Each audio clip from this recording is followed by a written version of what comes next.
Assalamu alaikum, ladies and gentlemen, and welcome back to the most must-see podcast here in the NJSSL. Welcome to The Cutting Edge. We are here today joined by three of this week's winners, here to recall the Week 2 games in NJSSL football. To introduce my guests, we're joined by none other than one of the top linemen here in the NJSSL. He was a former Jaguar. He's now on the number one team in the NJSSL, the Falcons.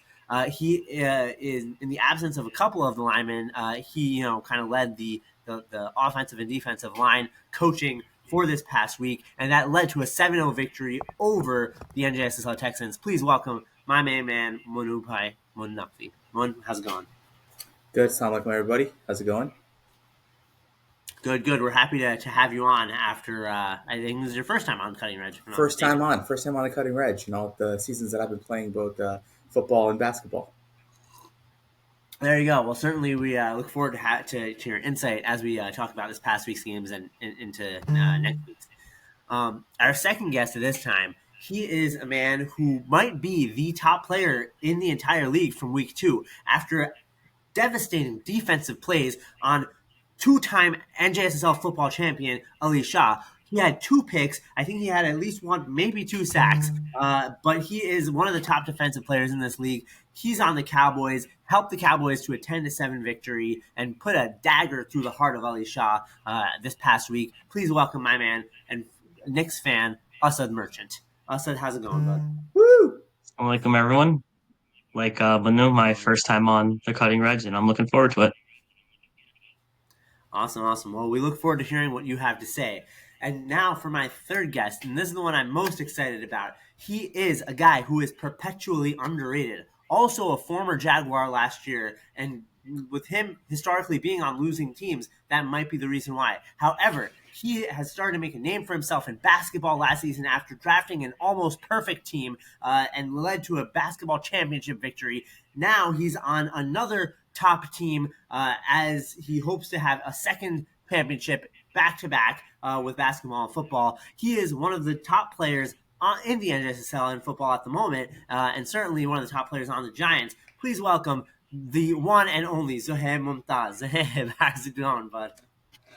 After that introduction, I'm feeling pretty good now. I don't think I deserve all that, but happy to be first time as well. First time on the Cutting Edge podcast, and happy to be here. There you go. Well, I'm definitely happy to have 3 brand new, fresh faces on the podcast. Guys, let's get right into Week 2 games.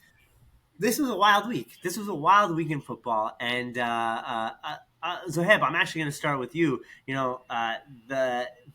One thing just kind of stood out from this past week for you, because there was a lot of things that stood out for me.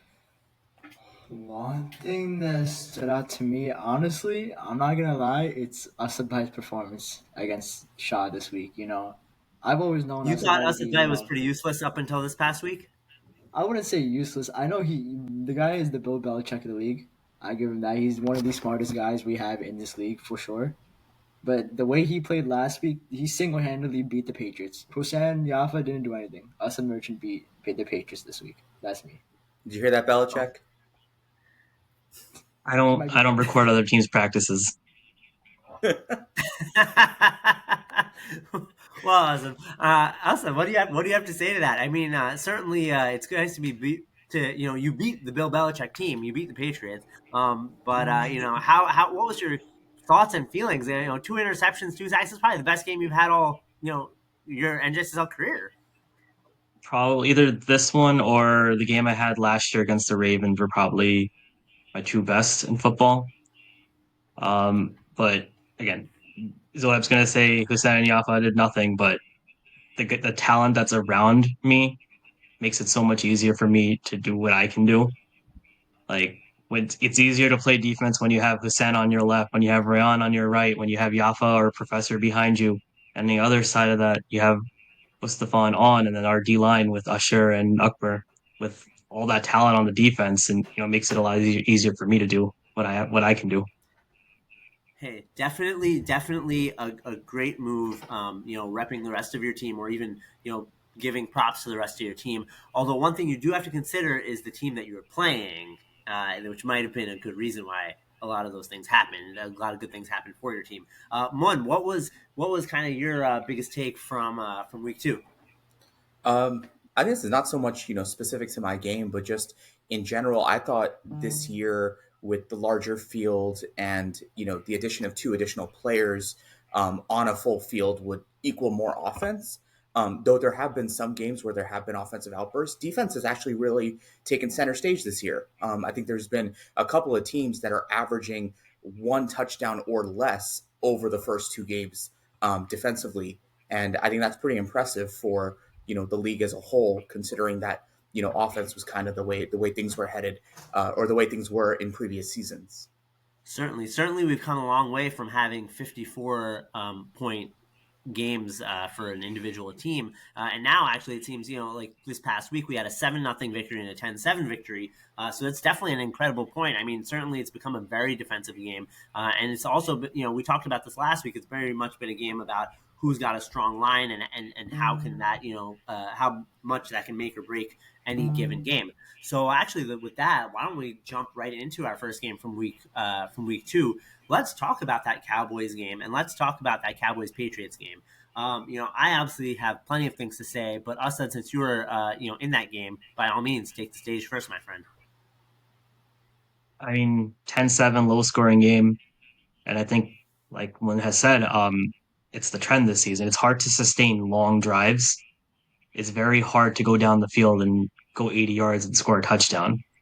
And, you know, going against the defending champion Shaw, every time you play against Shaw, it is a chess match. You're trying to figure out what he's doing. He's going to have his guys prepared. And, I can tell they've been practicing together, and I know they were missing a few key players also. But again, it's very much a mental game whenever you play Shaw, and just I legitimately think we have the best defense in the league. Our offense hopefully will figure it out. It'll start clicking eventually. May take hopefully this week it'll be a little bit better, but as long as our defense keeps doing what it's doing, I'm very confident what we can do during the entire season. Yeah, no, 100%. It was definitely a strong defensive effort on both sides of the ball, kind of early on, and I mean, even throughout the game. I mean, it was a final score of 10-7. Like we shouted out kind of your huge defensive plays. I think the other thing I noticed is that essentially this is very much a lot of the former Chiefs and pretty much the former Chiefs between Hussein and Ali Dina and yourself. We're getting a lot of solid tackles. One, did you get a chance to watch the game at all? Which game? The The Cowboys game. Cowboys game. I saw. Yes, I did see the first half You saw the in first half. All person. right. In person. In person. All right. Did anything stand out to you in that first half? Um, this gentleman who is being featured on the Yes. podcast. All I right. mean, it was us and Merchant, and it was us and Merchant, and it was us and Merchant. I mean, honestly, he played a heck of a game, even in the portion that I saw, and I happened to look up right when he got, I think, the first of his interceptions. That was quite an impressive play there in the flat, from what I could tell, and it was quite. I mean, that was the crowd just went crazy. That's all I gotta say. Yeah, no, absolutely. And also, you definitely deserve those flowers. One of the things I got to point out, though, is that I feel like, especially with only two guys rushing on what is always at least a 4-man line, they set it up usually as a 5-man line, is that the offensive line just for the Patriots just isn't there. I feel like they're struggling. The defensive line is getting I don't know if it's a testament to the defensive line, which it very well could be, but really I just feel like compared to last year, Shaw's offensive line has definitely worse in quality, and as a result, he is not throwing the ball as well. Now, Grant, again, and it's not to take anything away from your excellent defensive efforts, but I think that that's part of the reason that the Patriots are struggling, and certainly Shaw himself is not playing nearly as well as he has in the past. Though he still did play really well. He had a huge 25-yard rush, had a pick that set up their one touchdown. Or sorry, no, I think Meesum had the pick, but then he had the 25-yard rush and then set up their that set up a touchdown to Meesum again. But I think that's got to play a huge role. Zohaib, what is your thought on the role of like who won who did the Patriots offensive line lose this game, or did the Cowboys defense win this game? I want to say it's a little bit of both because obviously I agree with us about I do think you guys at the Cowboys have a top defense, but the line just failed Shaw. The Shaw did not have a lot of time, and a few of the picks that the picks that Shaw threw to Asad, but they were because Shaw was pressured and he didn't get enough time throwing. He threw it right to Asad. So I think it's a little bit about the Cowboys credit to Akbar, Usher Bhai, all those guys. They did a great job to put pressure on Shaw to get that ball out and but That's what I was going to say. You forgot one of the Chiefs from last year, Usher. So at one point, Usher and Akbar were going up against a four-man offensive line, and the two of them were getting pressure. I will say the Patriots were missing Murtaza, a key lineman for them. Yeah. So that does have an impact. But I mean, at one point we were just sending two guys and they were getting through four. And they were just getting in Shaw's space. And it doesn't matter who the quarterback is, if you're feeling pressure and coming right in your face, you're going to turn it over. You're going to make mistakes. 100%, 100%. And I really don't think that pressure was nearly as much there on the opposite side from when you guys were on offense and Hussein was throwing it. Like this week against the Patriots, I feel like he did a lot better than he did against the Giants. Just as like in terms of decision making and everything like that. And I think the differences in the lines made all the difference in the game. I want to also shout out Professor here, who had some pretty big catches on that offensive drive where you guys scored the touchdown. I think he had one that was like a 20-yard catch where he was just like wide open. I'm not sure exactly what happened on the defense there. And then he had another catch in the end zone. And Ducky, I hope you're listening because you called out Professor and said he's not going to have a good season, and he came to shove it right in your face, my boy. So never call out the Don't forget, professor. That's step one. I don't know if you haven't learned that yet. Sorry, go ahead, Asad. and don't forget, before my second interception, Professor had the pass breakup on Nathani. Nathani had the ball in his hands. Professor broke up the play, and the next play was the interception. So if anyone says Prop doesn't play defense, go watch the film. If anybody doubts Prof's ability in any sport, just go check yourself and reevaluate your life decisions. Anyways, so that's that. So, but that was ultimately it was a great it was a close game. Definitely, I think both teams played well. Both teams played okay. I mean, the defense has definitely got in there against a team that is not the Patriots and is not the 49ers. Would the Cowboys win? It's questionable. It's questionable. It's a lot. It was a close game there. It might have been a less close game, not in the Cowboys' favor, despite what Asad believes is a top defense. And it kind of brings me back to what I said last week: is that I think that win over the Giants was honestly very much luck in the fact that they were missing their key guys, and let's actually use that as a transition. Unless Asad, do you have anything else that you wanted to say, and then we'll transition to the Giants game. Yeah, just one more shout out. I wanted to shout out, well, two guys I wanted to shout out. One on my team. I want to shout out my cousin On. He played center for us this week. He did an amazing job. He snapped the ball amazingly, picked up blitzes, picked up rushers. He's not the tallest guy, but he plays a lot bigger and a lot stronger than he looks. And then the other guy on the Patriots, Qasim, I think outside of Hassan, I think Qasim might be the best route runner in this league. He runs some of the smoothest routes I've ever seen. He runs one of the best out routes I've seen, and the out and up that he likes to run. He's if you People undervalue how important it is to be a good route runner, and Gosson, I think again outside of his end, might be the best route runner in the league. Very, very solid, very solid. I mean, it's very accurate indeed. And then were you going to ask something about Alisha and his interceptions? Shaw, look, he's got two rings. You can't take those away from him. And like I said, it's a chess match whenever you go against him, and it's a mental game, just trying to figure out what he's doing, where his guys are going, and like yeah, I had the two interceptions, but it could have easily been anyone else on my team that had those interceptions. Because again, like when you play zone defense, it's you have to trust everyone around you, and everyone's got to know their roles. And again, it could have been Yeah, anyone on my defense that made those plays. yeah, no, 100%, 100%.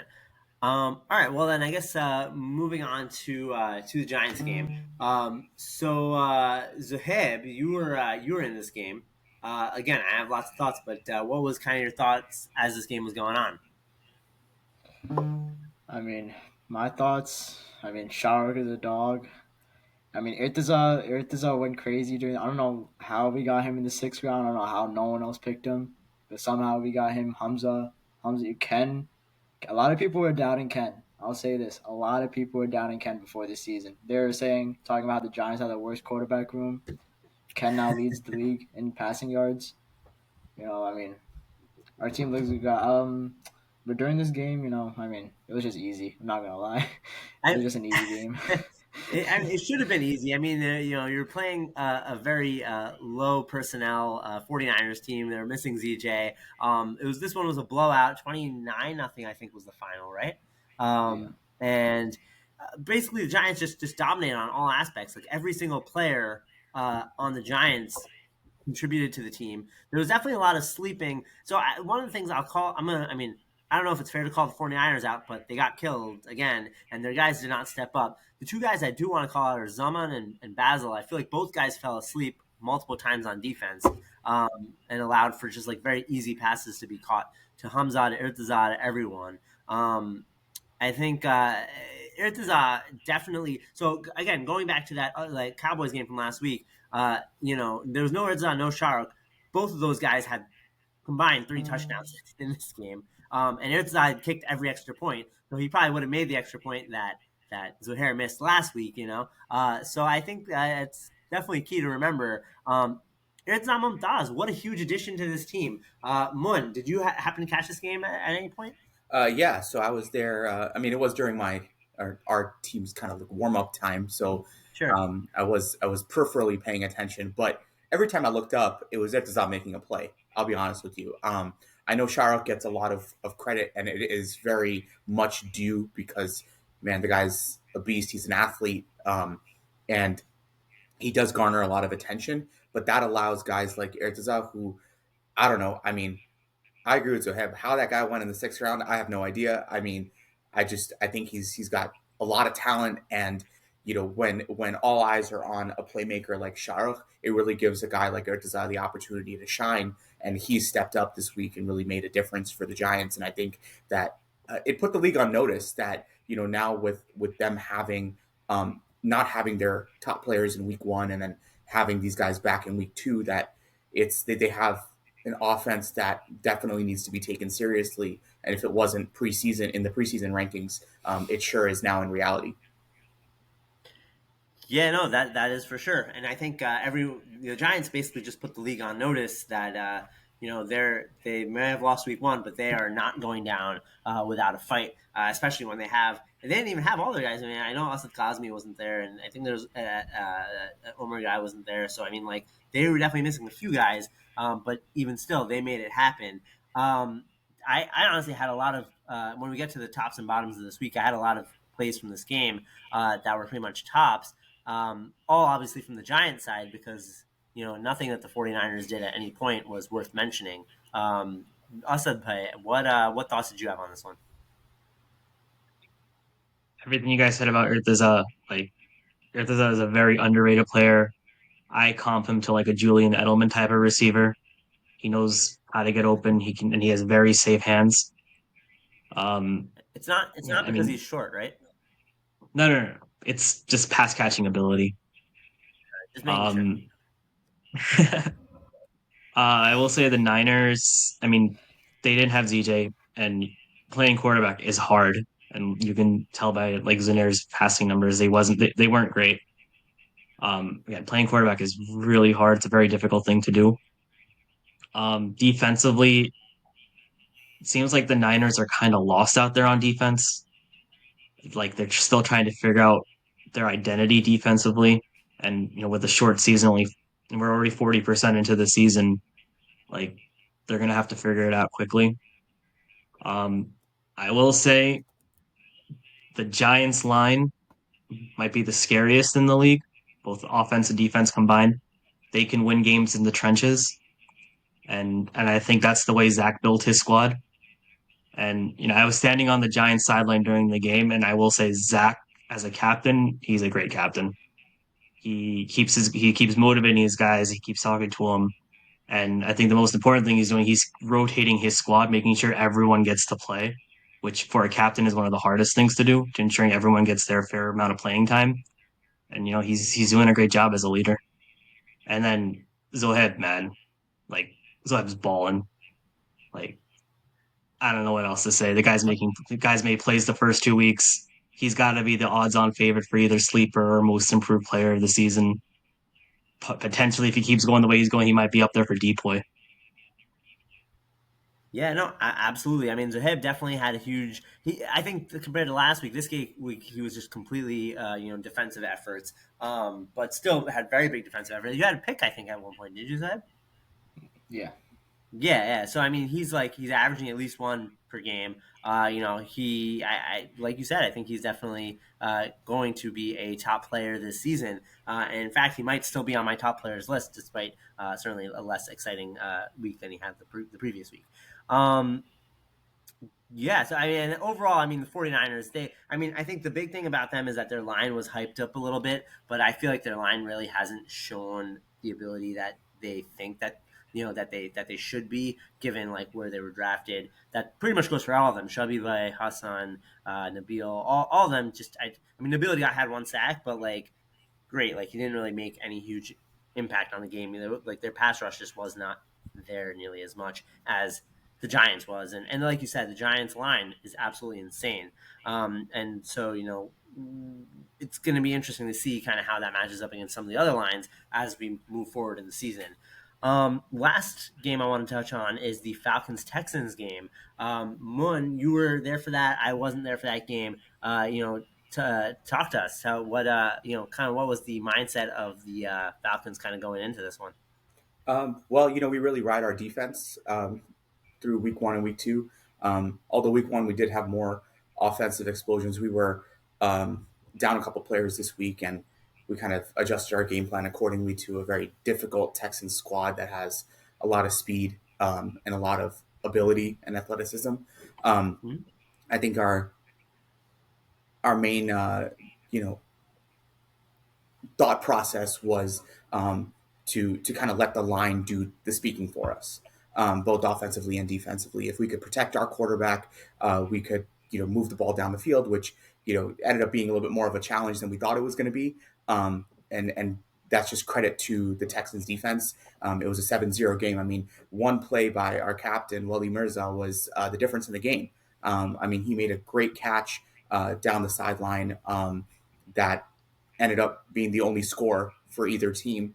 And then defensively, I mean, our line just put a lot of pressure on Taha, and I think that led to a lot of mistakes. That we ended up with 3 interceptions in the game that I think really were kind of not only drive killers for the Texans, but also really just momentum shifters. Every time they started to get some sort of momentum in their favor offensively, it ended up with a great defensive line play, whether it's a sack or an interception that just ended that drive. And then, both teams kind of sputtered a little bit on offense, like I said. So the clock kind of was everyone's worst enemy once we were up by 7. Yeah, and it was interesting because that 7 was like 10 minutes into the game, and Yeah, as it was I the was first watching, I was drive. like, man, I what felt. I what think. what could I think it was possibly the first like? drive. Yeah, it was our first drive, and it Yeah. was it was just like, what's gonna happen in the rest of this game, because literally no one's gonna do anything. But definitely again, great defensive efforts. The big guy I want to give props to on the Texans side was Safir Rizvi. He was pulling flags like there was no other. I think he had 2 sacks in this game. But both defenses did really well. Actually, compared to last week against the 49ers, Zain Mumtaz was definitely under a lot more pressure, and you could see that he was not making nearly as good throws because he was under a lot more pressure. And I think same goes for Taha. Compared to when he was against the Patriots, he was under a lot more pressure this week, and so he wasn't really making as accurate throws too. So both props to basically both defensive lines for an excellent job. Well done. Asad, as a guy who argues his team also has a top defensive line. What was kind of your thoughts into watching this game and seeing the excessive defensive plays and not the struggles on offense? It's playmakers on defense, right? Again, it's hard to sustain drives when you're going a full field, and then when you see like I forget if it was the second or the third interception, um, where Taha's rolling out to his right, he throws across his body. I think he's trying to hit Heather on a short pass. Wadi like sprints like 10 yards, slides and picks it off, right? Wadi's he's a playmaker. And like after 2 games, he's probably the favorite for MVP right now in the league. And then if you just their defensive line, Shabazz, Reza, like they know how to get pressure. They're protecting Zen for the most part. I strongly believe Zen Mumtaz is a very good quarterback. I know a lot of people last year thought he was just throwing to Hassan on the Chiefs, but when you play with someone for an entire season, you know how talented they are at quarterback. And I think Zen is a very underrated quarterback, especially after the first week. Um, the Texans are a good team too. Both teams look like they were well prepared, especially defensively, obviously by the score of 7-0. But again, both teams, they even offensively on the plays that were successful, they both looked very well prepared, very organized. Everyone kind of knew what they were supposed to be doing. And again, both of these teams are very solid in my opinion. Agreed, agreed, agreed. No, I mean, speaking of Zan Mumtaz being a top quarter, an excellent quarterback, Zohaib, what do you think was the struggle for the Texans? Because I don't know if you watched the game, but like where you did watch where you could watch when you watch the Texans play it in this game, they were definitely having some offensive drives that were going pretty well, and then kind of somewhere along the way they just kind of tanked. And some drives obviously were less good. So what do they need to do in subsequent weeks to get a more sustainable offensive drive going against these other top teams like the Giants, like the Cowboys, etc.?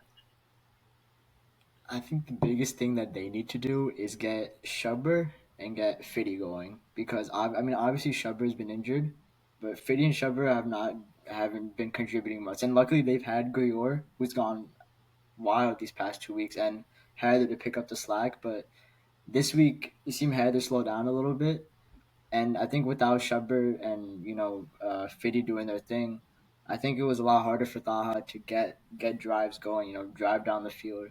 So I think in the future, and I think it all.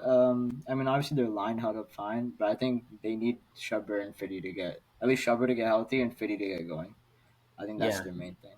No, definitely. I mean, Schubert was pretty irrelevant like in the first week. This past week, I at least saw him on the field, so that was that's a step in the right direction. Hopefully, I he think will continue Shubber to had get 66 better. yards last week, right? I think The Shubber went first week four or for the second week? 66 last week. In the second week, Yeah, yeah, yeah. Shubber I think That's what I'm saying. he That caught first four week he was. passes. Yeah, Yeah, exactly. Yeah, the first week he was like not much there. The second week he definitely did a lot better. So hopefully he'll continue to be dominant, and then or at least play as like a top player, as we expect him to be. Um, And if I may interject yeah, real go ahead. quick, a couple of things I just wanted to add in. Um, one thing from the Texans standpoint, I mean, I played. Zohaib knows me. We were both on the Jaguars last year. We played with Fitty and Shubber, and we know how talented they are. We kind of got them, both of them, going kind of a couple games into the season as we tried to figure stuff out. I also played with Shubber the first season on the Raiders, and I mean, the guy's got an immense amount of football talent, especially as a receiver. So if the Texans can figure out how to get him the ball, I think that they'll be very dangerous offensively. I know he had some catches, but he's like big play type guy. The plays catches over other people, long passes, things that really change the field. So I think that that's definitely something that the Texans can work on, and if they can figure it out in the next 3 weeks, they'll be very dangerous come playoff time. Yeah, absolutely, absolutely. I mean, I think they definitely have a solid enough squad to do it. Will they be able to kind of figure out what everyone's role is in order to make that happen? That's what remains to be seen. So we will definitely see. Hopefully, Rayur is doing well because I remember seeing Adi like jump on him at one point during one of the games trying to Well, bat the ball. I'm not really sure what Adi was doing, other than trying to what looked like just tackle him and take him out. But hopefully, we believe in you. trying to All make a right, awesome. defensive play. Yeah, trying. But yeah. So with that, let's talk about kind of our top plays this week. I'm gonna share my screen here if I can. Hopefully, I do it right. Last week, I had a couple of hiccups as I was trying to do this which should be a very simple task. One eternity later. So, at this point, we want to review what are the top teams and the bottom teams this season. We're actually going to start at the bottom. We're going to start with number 6, the 49ers. This team has got to get their act together. Listen, if your best receiver is Hassan Rizvi, and no offense to the rest of that team or to Hassan Rizvi, but like if your best receiver is Hassan Rizvi, he's the only guy catching balls, you got a problem. No offense. So Zuni, you got to get in there and figure out what you need to do differently as a captain in order to get your team all on the same page. Ayan needs to step up. Your line needs to step up both offensively, defensively. 6 plays for a team that's as talented as you guys are, not acceptable. Number 5, the Patriots. Patriots, pretty much the same issue. It's a bunch of talented guys, but they're just, I don't know what they're doing. They don't really have the chemistry just yet. Shaw's line is always kind of giving him trouble. They'll hopefully figure it out, but I don't think it's going to be this week because they're going to be against a strong Falcons team coming up. So we'll see. Number 4, believe it or not, I do have the Texans there. The Texans, I've yet to see really a strong offensive unit, between the first 2 weeks. I mean, the first week they were against the Patriots, who are pretty terrible. And granted, we were against the 49ers, as the Falcons who were pretty terrible. But this week, it just, I don't know. I just couldn't see anything going. They don't really utilize their guys, as we talked about. They have a strong defensive line. Their offensive line is, not as strong, but it's still decent. But it's just not as good as I just think overall, as compared to the first 3 teams, they're just not there. I'm going to stop real quick and say, Zohaib, thoughts so far on these 3 teams being the bottom 3? I mean, I can't say I disagree with you because, the 49ers have not looked good so far this season. I hope, I like a lot of the guys, Ion. Those are guys who are pretty good. They just can't, they have to mesh together.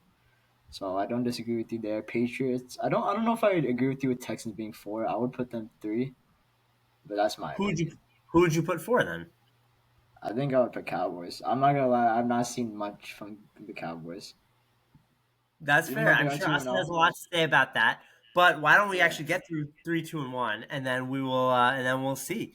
So number 3, I do have the Cowboys. Believe it or not, a lot. Actually, I guess Zohaib believes that because he thinks that the Cowboys should be 4. But I think the Cowboys, listen, they are definitely a very talented team. They're probably the most talented team in terms of pure raw talent.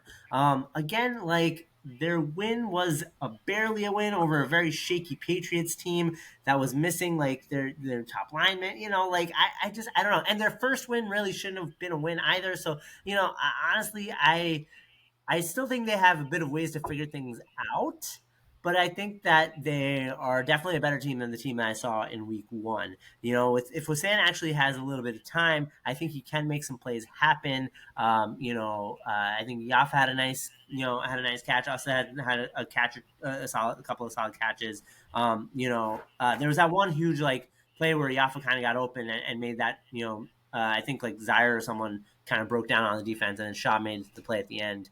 So I was more impressed with them this week than in previous weeks. Asad, but what do you have to say about Cowboys being number 3?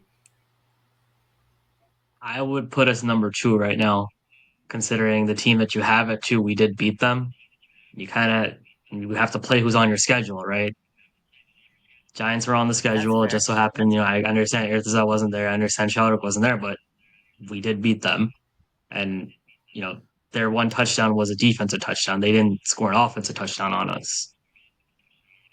That's And fair. That's fair. if you actually go back and watch These are the all game, a fair lot of points. the production they had offensively, there was one drive where we literally tipped 3 passes and they just fell into their receivers' hands. So and you know what? That's I trust my team. We're gonna figure it out offensively. I have complete confidence in Hassan and the rest of our squad. No, 100%, 100%. Certainly, your offense was able to muster up a good 10 points against the Patriots. But I don't know. I mean, I think the Giants, despite having had a much weaker opponent this week, I don't know. I mean, I think like you said, you guys beat them in that first week. If you were to meet them again, in the playoffs, and both teams have their full squads or full rosters, like I just think that the Giants are a better overall. Like I think more likely the Giants would win that game. But hey, we'll see. We'll see what happens. The NJSL, anything can happen. But certainly, I have the Giants at 2 because again, we talked about how scary their line is. They had an excellent defense. Their offense is, quote unquote, not as strong, but I think it actually is pretty very hopeful with Murtaza, even though he did have like a lucky catch off the tip. But he still made some really nice catches. So did Hamza. So did Sharuk. Like their whole team, like I said, contributed. I'm sure Zohaib. I don't remember if you had a catch or not, Zohaib, but I feel like you had at least one. Had one. Yeah, so I think Giants definitely are a little bit more well-rounded, I think, than the Cowboys, and I think that's why I have them number 2. And of course, number 1, the top team in the NJSL right now, the Falcons. This team is only won 7-0, but had an excellent defensive effort, shut out their opponents. They had 3 interceptions. They also, with that, like, did that with losing Mehdi Joffrey halfway through that game, who was their first round pick, which was a huge loss. But they adjusted accordingly and secured the victory. So far, I'm not seeing any of the other teams really putting up a fight against the Falcons. Mun, thoughts? We have a good team. I think we have a lot of talent. We have a lot of guys that are coming together, understanding their role.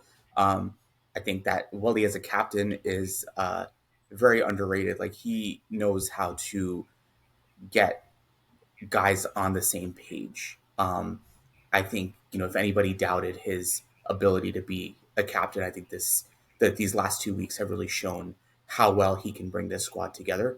And then I'll tell you the one thing that he did that I think was very strong draft wise was he drafted some guys with some high football IQ, and I think we have a team that really understands situational football, that understands how to break down opposing teams, and being able to scout them going forward. And then we were not projected in the preseason rankings to be where we are right now, and I think that really shows a lot. Your screen shows 5-0, which goes went the other way. Yeah, there you go. But no, that's something that Wally did a really good job on picking guys that will complement each other. So I give him a lot of credit. I give Dubs a lot of credit. Dubs is kind of like our guy in a chair, if you know what I'm talking about. Like the guy who can sit back and just analyze everything and then break it down. I'm very impressed with everything that he's able to do. Maybe that's why the Lions were able to get the victory last year. I mean, we talk a lot about Shaw being the quarterback and being a 2-time champ, but I mean, I don't know. I don't know if they would be where they were last year without Dubs. And then shout out to a couple of guys who I think have really stepped up. Raza Karachiwala, as we like to call him, and that guy. I mean, I met him for the first time this season, but man, like this guy can play. And then Zohaib knows Zan is an excellent football player. And then we got some really great skill guys. The Mehdi, obviously Wally and Raza Merchant. I mean, that guy's a beast on the line. So I'm very happy and very proud to play along these guys. Well, very well put, Moon. Very well put. Oh, and you I too, think, Reg. I can't forget about you. No, it's it's okay. I wasn't there this past week, so we'll let that slide. But inshallah, you'll definitely not forget about me this upcoming week as we take on the Inshallah. Patriots. But moving on to part 2 of the tops for this week. We got the top plays of the week. Number 5, mentioning Razak Karachivala. He had a great game-ending interception at the end of this game to really put the dagger in the hearts of the Texans, who thought they could muster together one final drive. So I gave that one to him because it truly ended the game. I was initially going to give to that volley, that sliding interception, because that was a better interception, but I think this one was kind of nice because it ended the game. Then number 4, Ken, 37-yard touchdown pass to Sharuk. Sharuk backpedaling into the end zone with Zunair, hobbling to try and catch him after that. Did not work. Number 3, I gave to Ali Shah. Nice 25-yard QB rush. He really kind of went one way along the field, then went all the way back the other way along the field in order to get a good 25 yards. This was after the Meesum interception to set up that touchdown to Meesum Zaidi. Then number 2, we've got Ken Ertazat, the 10-yard. It was only a 10-yard pass, but Ertazat made a nice diving catch to score their first touchdown. And then number 1 play this past week was the Ken Ertazat pass, deflected by Zunair, and then caught by Ertazat for a 60-yard touchdown pass. Asad, I know that I didn't mention like the Hussein touchdown or any other Cowboy plays. Although I will say if I had time to make the shout outs, then both your interceptions would be on there. So please don't feel bad or anything about that. It's all good. But top plays. And then moving forward, this week, thankfully, for most people, I only put a top group in there, and I only had the top 5. I didn't even update the outside looking in, but in backwards order, we got number 5, Zain Mumtaz. He dropped from the number 1 position because, like I said, I feel like he, when we played a team that was able to put pressure on him, he wasn't making as good of throws. But he did still make some excellent passes. He still ultimately got the team to where they needed to, which was 2-0. So I put Zain Mumtaz in the number 5 slot. Number 4, Ken out of nowhere. Initially, I was actually not even going to put him there. I was going to give him put him on the shout out list. But I think he worked hard. He worked hard the first week with an undermanned squad. He worked hard this week. He definitely deserves it up there, along with the Giants' offensive line. I don't know if he'd have the same sort of success that he had this past week without them. Number 3, you cannot forget him, Zohaib Mumtaz, one of the top players in the league. I'll say it again and again and again until he wins that, some sort of award for his efforts. Like I said, defensively, he was pulling flags. He had an INT. He's going to have another one this upcoming week. I'm certain of it. Now that I said that, it might not happen, but we'll see. And number 2, we've got the man on a mission, Irtizam Mumtaz. He is a man who is underrated, went much later than he should have in this past in the draft. Certainly went after guys like Shubber who haven't done anything yet. Who supposedly is injured. I don't know if I believe that or not, but we'll see. And so he after an excellent game with 2 touchdowns, I think he had an interception at some point as well. And he hit a field goal and he had the extra points. He gets the number 2 spot, and of course number 1, current.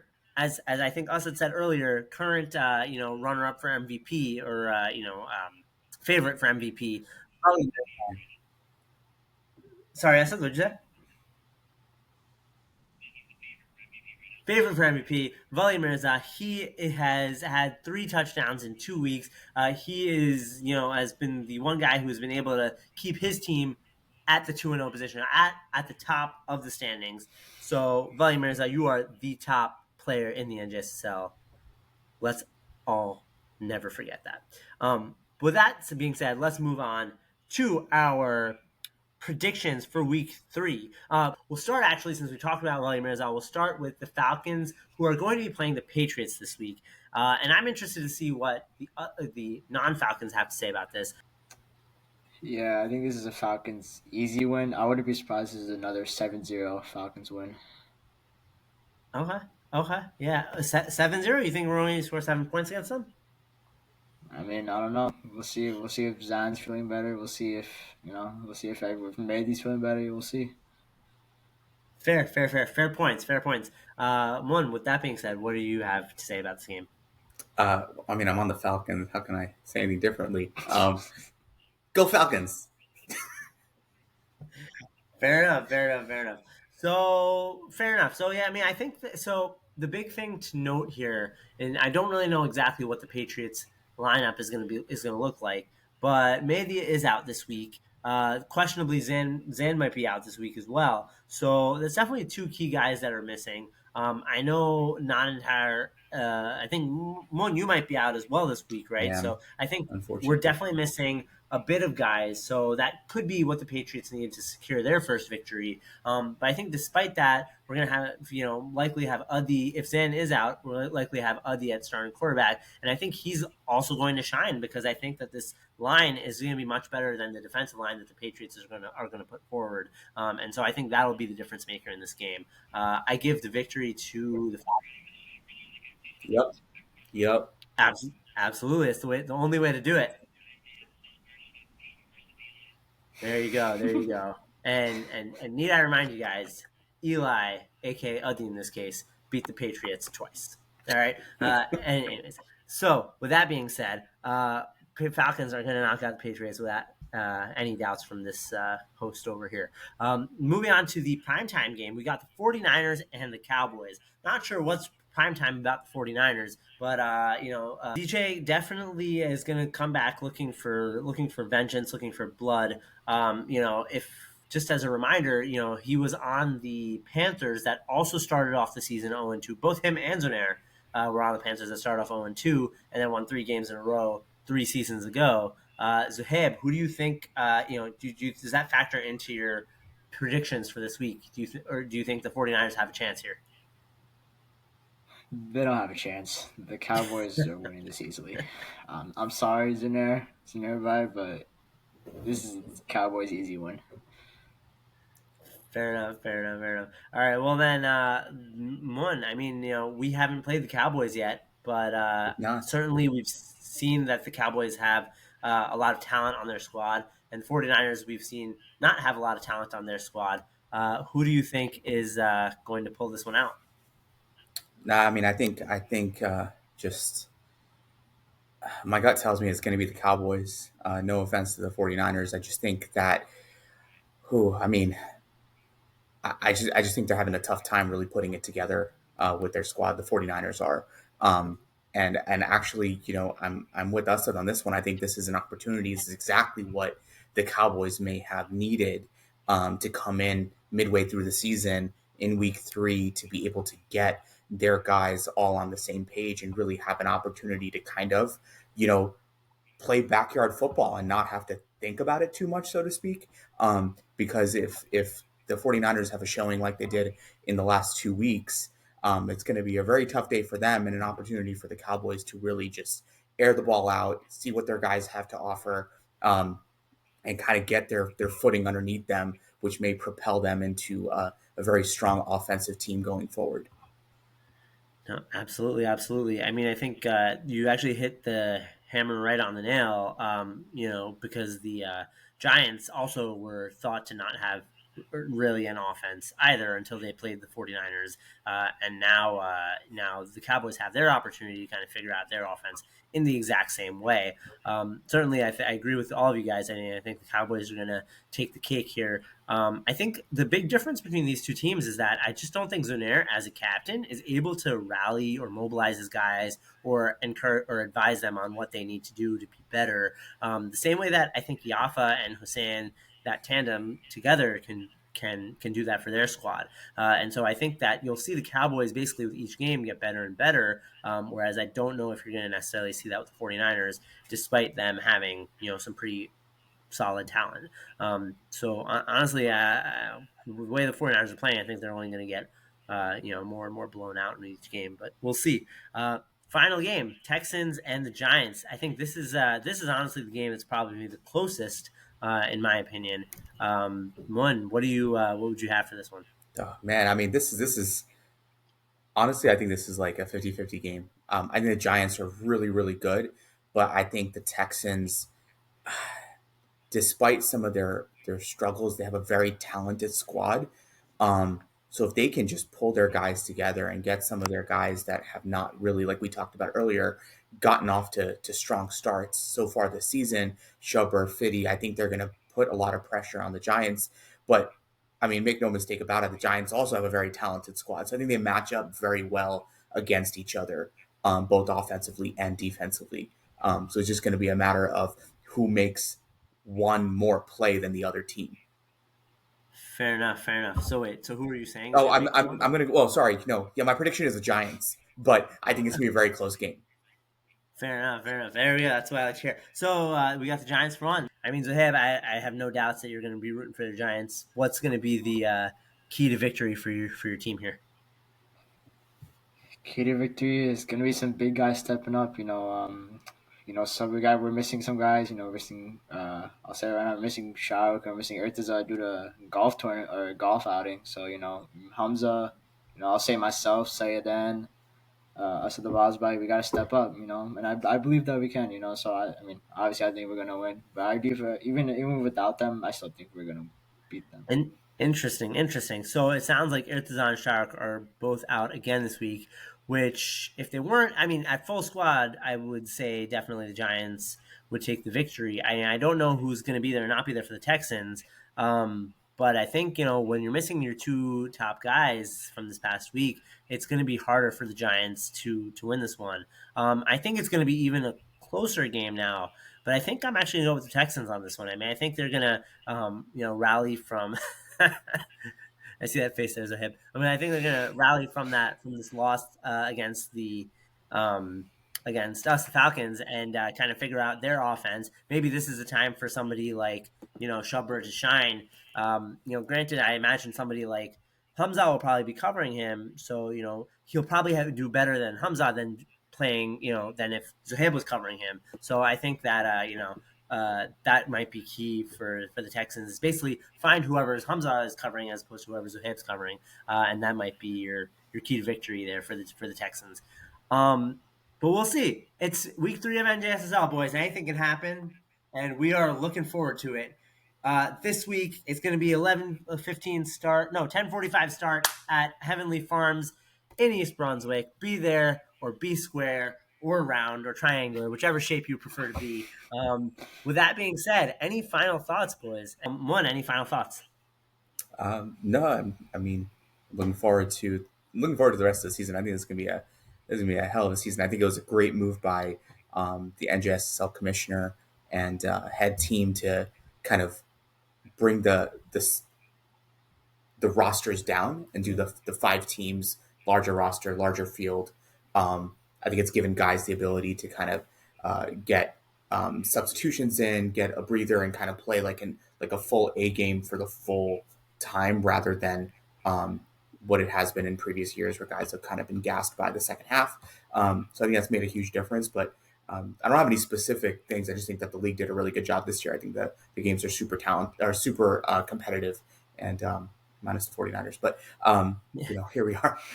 But amongst everyone else, I think that it's been a very even year. Yeah, absolutely. I mean, not enough praise can be said for the NJSL committees that put in all their hard work to make sure the NJSL games go smoothly each week. Zohaib, last thoughts? 2 things. One, watch out for the Giants because we're coming. And 2, Boston sucks. That's all I gotta say. Poor Nathani. Yeah. He actually, if I did have the time to put together a top disappointments list this week, he would have actually ended up being on there. I think it was on there last week too. But yeah, definitely, Abbas. We look forward to seeing you have. I hope this gives him some motivation. Yeah, Hopefully. I hope so too. All right, awesome, guys. Well, with that being said, we are all out of time for today. So thank you guys for joining us, and inshallah, we look forward to seeing you this Sunday, live at NJSL Football. Sounds good. All right, friends. Until then, take care. Shabbat khair. Good night. Go Falcons. And stop.